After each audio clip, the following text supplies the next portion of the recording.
안녕하세요, 가치관입니다. 4월 20일 수요일 국내 시장이 마감되었습니다.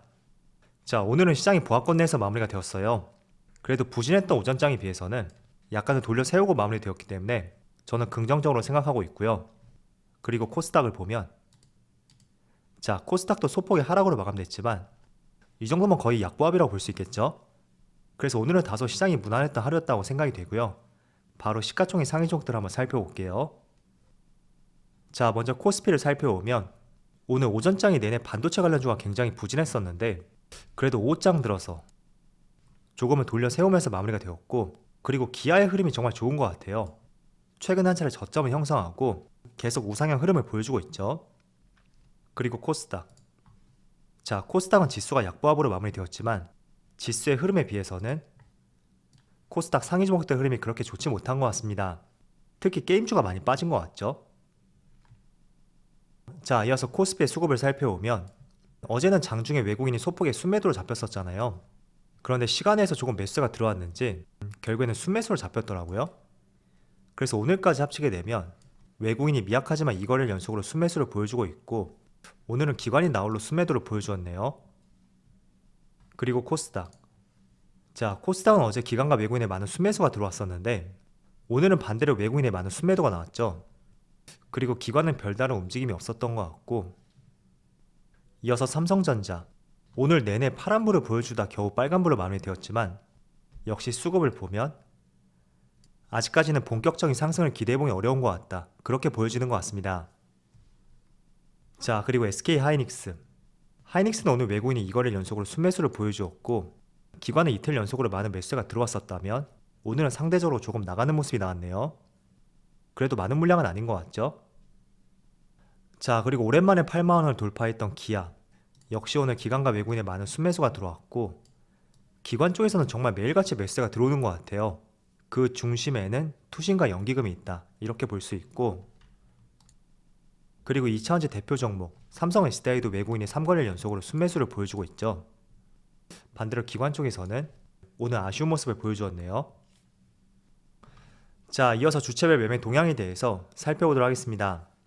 4월 20일 외국인이 가장 많이 매수한 종목은 네이버, 기아, SK텔레콤, 현대차, SK하이닉스, 이렇게 5종목을 순매수 상위종 올렸습니다. 오늘은 자동차 관련주가 2종목이나 포함되어 있죠. 그리고 기관도 마찬가지로 기아, SK, 현대차, 현대위아, 삼성전기, 이렇게 5종목을 순매수 상위종 올렸습니다. 기관도 마찬가지로 자동차 관련주를 매수했죠. 자, 이어서 글로벌 증시를 살펴보겠습니다. 어제는 미국의 3대 지수가 굉장히 큰 폭의 상승을 보여주었어요. 그거에 비한다면 국내 증시가 참 아쉬운 모습을 보여주고 있는데 S&P 500이 1.6%의 상승을 보여주었었고, 그리고 최근 흐름과 비교해 봤을 때 굉장히 큰 양봉이 나왔습니다.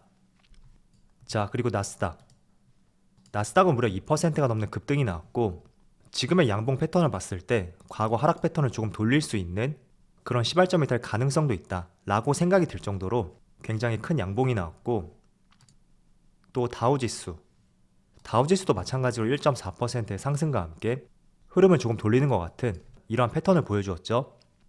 자, 그리고 다른 아시아 증시를 한번 보면 일본 니케이는 0.9%, 대만은 0.3%의 상승을 보여주고 있습니다. 그리고 중국 상해지수는 0.2%의 하락을 보여주고 있고, 국내 시장은 오늘 보합권 내에서 계속 횡보를 보여주고 있죠. 어쨌든 그래도 시장이 본격적인 반등은 아니지만 올 초 1월달 이때와 비교했을 때는 박스권 내에서 더 이상 밀리지 않고 견조한 흐름을 보여주는 것 같습니다. 물론 보는 사람마다 시각의 차이는 있을 거예요. 시장이 본격적으로 상승하지 않기 때문에 굉장히 부정적으로 볼 수도 있겠죠.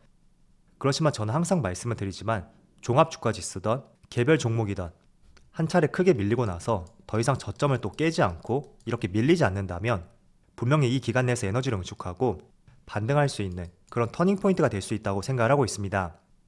그래서 저는 폭발적인 상승은 아니지만 그래도 저점을 깨지 않고 계속 하단에서 지켜준다, 그것만으로도 충분히 기회가 되면 다시 반등할 수 있는 여지가 있는 차트의 흐름이라고 말씀을 드려볼게요. 자, 일단 오늘 시장 흐름을 한번 정리해서 말씀을 드려보면 오늘도 테마주가 기승을 부렸던 하루였다, 그렇게 정리를 해볼 수가 있을 것 같아요. 어제는 그래도 오랜만에 삼성전자하고 SK하이닉스를 중심으로 반도체 관련주의 상승이 나왔었죠. 그런데 오늘은 다시 한번 음식료 관련주들 이쪽 섹터에서 정말 강세를 보여주었습니다. 자, 그래서 정리해서 한번 말씀을 드려볼게요. 오늘 시장을 주도했던 업종을 한번 나열해보면 첫 번째로 패키지 기판, 그리고 두 번째는 철강 관련주들, 그리고 세 번째는 음식료 관련주. 제가 개인적으로 시장을 한번 정리해보니까 정말 확실하게 상승을 보여주었다 하는 업종들이 이 세 가지 업종이라고 판단이 되더라고요. 여기서 정말 성장주, 실적주라고 분류해볼 수 있는 것은 패키지 기판 하나밖에 없다고 판단이 되고, 나머지 두 개는 약간의 테마주라고 볼 수 있겠죠. 자, 일단은 음식료 관련주부터 한번 말씀을 드려보면 지금 보시면 크라운 제과가 상한가를 기록했어요.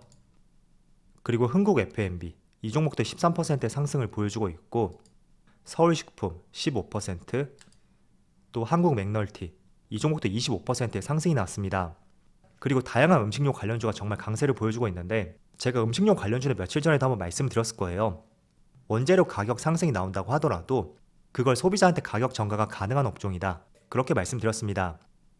자, 예시로 라면 가격을 인상하면 이게 다시 떨어지진 않는단 말이죠. 그렇다면 한 차례 가격을 인상했고 조금 시간이 지나서 원재료 가격이 하락한다면 충분히 거기에서 영업이익을 개선시킬 수가 있습니다. 그래서 최근에 식품 관련주를 보면 그러한 기대감 때문에 식품 관련주들이 강세를 보여주고 있다, 그렇게 보시면 좋을 것 같고요. 저는 오늘 강한 상승이 나왔다고 하더라도 지금처럼 시장이 박스권 내에서는 계속 추적 관찰을 할 필요가 있을 것 같다, 그런 취지로 말씀드릴게요. 자, 일단 저는 주식을 투자할 때 두 가지 투트랙 전략을 쓰고 있거든요. 첫 번째는 조금 길게 끌고 가는 약간의 중장기 투자 관점으로서 접근을 하고 있고, 또 두 번째는 아무리 시장이 박스권이라고 하더라도 그 안에서 시장을 주도하는 업종, 산업, 그런 것들은 항상 나오기 마련이거든요. 그래서 최근만 놓고 말씀을 드리면 조선주, 식품 관련주, 그리고 곡물 가격 상승과 함께 이와 관련된 종목들, 이런 섹터들이 있겠죠. 그래서 그런 업종들을 조금은 짧은 시각에서 목표 수익률을 조금 낮추고 스윙 관점으로 투자를 진행하고 있거든요. 그래서 이건 제가 강요해드릴 수는 없는 것 같아요.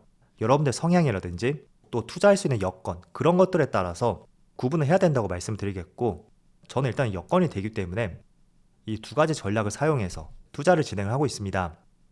그래서 지금처럼 답답한 시장에서는 내가 조금은 여유가 된다면 저는 스윙 투자를 계속 해보는 것도 나쁘지 않다고 생각을 하고 있어요. 그래서 이런 부분은 참조로 말씀을 드려볼게요. 자, 그리고 철강 관련주도 한번 말씀을 드려보면 대표적으로 금강철강 이 종목이 오늘 상한가를 기록했거든요. 그리고 이 종목 외에도 중소형 철강주가 굉장히 큰 시세를 분출하였습니다. 자, 이유를 한번 말씀을 드려보면 이것도 빌미를 제공한 것은 전쟁 이슈라고 보시면 좋을 것 같아요. 지금 유럽에서 러시아산 천연가스를 수입 금지하고 미국산 LNG로 그 수입 물량을 확대하겠다, 이런 방침을 가지고 있습니다. 자, 그렇다 보니까 미국 내에서 LNG 수출량이 늘어날 것이고 그에 따른 강관 수요가 급증할 것이라는 기대감이 크게 반영이 되고 있다, 그렇게 보시면 좋을 것 같고, 그런 점들이 최근에 철강 관련주들이 강세를 나타내는 이유 중에 하나다, 그렇게 말씀드릴게요. 그래서 지금 금강철강을 보시면 3월 중순부터 전쟁이 발발하고 약 한 달 뒤 시점부터 해서 천연가스 수입 기조가 바뀜에 따라서 그 시점부터 본격적인 시세가 분출이 되고 있죠. 그래서 솔직히 많이 상승이 나왔고 이게 실적으로 잡히기까지는 또 상당히 시간이 소요가 될 수 있을 거예요. 그래서 이런 종목들은 약간의 기대감, 재료 모멘텀에 의해서 주가가 상승이 나왔다면 욕심내지 않고 수익 실현하는 것이 가장 대표적인 업종이 될 수가 있겠죠. 그래서 철강 관련주도 이렇게 말씀을 드려보고, 또 세 번째로 패키지 기판 관련주. 자, 패키지 기판은 대표적으로 심텍, 대덕전자, 해성DS, 코리아서키트, 이런 종목들이 대표적인 종목입니다. 자, 그런데 주가 흐름을 보면 시장은 12월 달부터 이렇게 빠지는 모습이 나왔었잖아요. 그런데 지금 대부분의 종목들이 굉장히 견조한 모습을 보여주고 있어요. 자, 패키지 기판도 제가 계속 말씀을 드리고 있는데 일단 이 종목은 올해 실적이 정말 기대가 되는 업종이다, 그런 말씀을 드리겠고, 자, 그렇다면 패키지 기판 외에도 올해 조금은 기대되는 업종들이 있잖아요. 그런데 생각보다 하락이 나오는 업종이 있고 지금 패키지 기판처럼 실적 기대감에 상승이 나오는, 이렇게 조금은 차별화를 보여주는 업종들이 있을 거예요. 일단 저희 생각을 말씀을 드려보면 이게 실적으로 바로 찍히느냐 그렇지 않느냐, 그 차이라고 저는 생각이 되거든요. 일단 패키지 기판은 올해 실적이 크게 상승할 것으로 그런 기대감을 갖춘 종목이라면 반대로 지금은 기대감과 모멘텀만 있지 그게 실적으로 잡히기까지 조금은 시간이 필요할 수도 있다. 그런 업종들은 상대적으로도 오래 기대가 됨에도 불구하고 주가가 이렇게 빠질 가능성도 있습니다. 그래서 이 실적이 얼마나 빨리 잡히느냐 그 차이도 한번 여러분들이 따져보시고요. 만약에 실적이 바로 잡히지 않을 것 같은데 주가가 생각보다 빠르게 반응이 나왔다. 그렇다면 저는 한 차례 강한 상승이 났을 때 그때를 수익 실현하는 것이 가장 적절한 시점이라고 말씀을 드리겠습니다. 그래서 이 차이를 조금 보시면 좋을 것 같고, 제가 최근에 조금 관심을 갖고 있는 업종이 있는데 한 가지 말씀을 드려볼게요. 일단은 유가 상승과 관련된 업종, 대형주 중에서 SK이노베이션하고 S오일, 이 두 종목을 최근 들어서 조금 관심을 갖고 있어요. 자, 그 이유는 최근에 유가가 많이 상승했죠. 그런데 이 상승 시점에서는 이 두 개 종목이 별다른 상승이 없었습니다. 반면에 테마주들이 정말 많은 상승을 보였었죠. 한국석유라든지 중앙에너비스 이런 종목들이 상승을 보였었는데 오히려 최근 들어서는 대형주들이 강세를 보여주고 있거든요. 자, 그 이유는 바로 정제 마진에 있어요. 이 정제 마진은 휘발유나 경유와 같은 석유 제품 가격에서 원유 가격을 뺀 것인데 이게 높아질수록 기업들의 영업이익이 증가할 수밖에 없습니다. 그런데 지금 정제 마진이 배럴당 18.2달러까지 굉장히 가파른 상승을 보여주었습니다.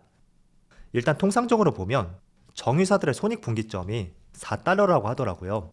그래서 이 4달러만 돌파한다고 하더라도 영업이익이 증가할 가능성이 높다. 그렇게 볼 수가 있겠죠?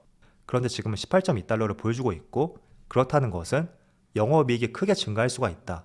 그런 취지로 보시면 좋을 것 같습니다. 그래서 한번 차트를 살펴볼게요. 자, S오일의 차트를 보시면 3월부터 주가의 상승이 나오고 있죠. 그리고 SK이노베이션, 이 종목은 2차전지 관련 사업도 하고 있기 때문에 S오일보다는 폭발적인 상승은 아니지만 그래도 더 이상 빠지지 않고 4월 들어서 조금씩 반등하는 모습을 보여주고 있습니다. 자, 그런데 S오일을 보시면 여기까지만 한번 살펴보세요. 12월부터 4월까지. 자, 정제 마진이 본격적으로 상승했던 것이 2월달부터 본격적인 상승이 나왔습니다. 그래서 약간의 시차를 두고 3월부터 이렇게 주가의 상승이 나오고 있는데, 자, 그리고 외국인의 수급도 한번 보면 최근 들어서 외국인의 수급이 꾸준히 들어오고 있어요. 그래서 유가와 관련해서는 지금 정제 마진이 그 어느 때보다도 역사상 최고치를 기록하고 있는 만큼 저는 이런 기조가 조금 더 이어질 가능성이 있다. 그런 판단이 되고, 그런 관점에서 국제 유가와 관련된 종목들, 특히 실적을 기반으로 한 대형주들, 그런 종목들을 한번 추적 관찰해보는 것도 좋은 방법이 될 것 같습니다. 자, 그래서 이런 종목들은 물론 유가 상승도 기대해볼 수가 있지만 그것보다는 정제 마진이 얼마나 개선이 되는지 그걸 조금 더 포커스를 맞춰서 보신다면 조금 더 방향성을 잡아보는데 도움이 될 것 같습니다. 자, 그럼 오늘 영상 여기서 마치도록 하고요. 언제나 여러분들의 성공 투자를 기원하도록 하겠습니다. 감사합니다.